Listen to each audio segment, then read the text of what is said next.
చాలామంది తెలియక దగ్గరలకి మన పిల్లలను పెళ్లి చేస్తుంటాం, దూరంగా పోకుండా ఈ వేదిని బాగా చూస్తుందని. అలాంటి వారికి పిల్లలు ఉండరు.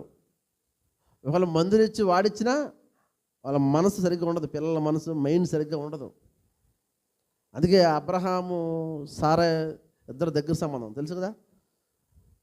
అబ్రహాం సారా బాగా దగ్గర కాబట్టి వారికి పిల్లలు లేరు.